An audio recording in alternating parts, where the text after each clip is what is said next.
Is cold calling still a thing, or has it become totally outdated and ineffective? In this video, I'm going to tackle this hot topic in our industry, and you might be surprised by the answer. Let's get into it. Cold calling has been a staple in recruitment from the start, right alongside referrals and networking. But now we have digital marketing, social selling, AI, and so many other acquisition channels. So is cold calling still relevant? Many say cold calling is no longer effective, often seen as intrusive and interrupting someone's day. This perception has led some to call it outdated, but let's take a closer look. Because an email can also be perceived as intrusive or interrupting someone's day. The only difference is that there is no fear of a direct rejection. And this is why some sales will tell you that cold calling is ineffective. It is just that it requires them to go out of their comfort zones and they are not comfortable to do it. You know, cold calling isn't just about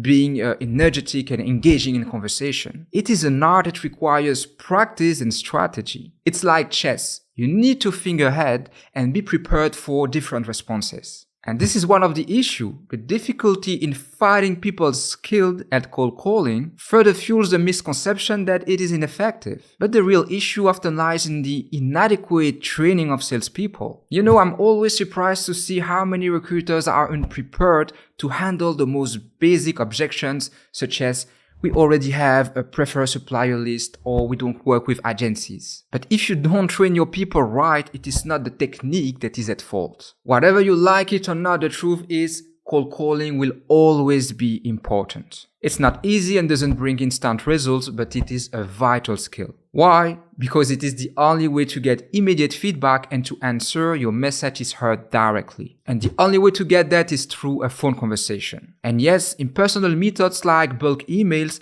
might get you some results, but they often lead to low commitment. Cold calling, on the other hand, helps you build authentic, lasting relationships, which are key for repeat business. And what's funny is how everyone complains about being contacted by phone. But those same people, especially if they start or run a business, are often the first to say that their sales team isn't making enough calls. How does that make sense? So yes, cold calling is still a thing. Should you entirely rely on it? Of course not. Diversify your strategy, but should you ditch cold calling completely? I wouldn't recommend it. It's still an essential part of a balanced strategy, even in today's digital world. And to improve your cold calling skills, I really invite you to watch that video next, where I share my best tips and tricks. And I often share cold calling tips on Instagram as well, so follow me there for more content. And don't forget to subscribe and hit the bell to not miss the next videos.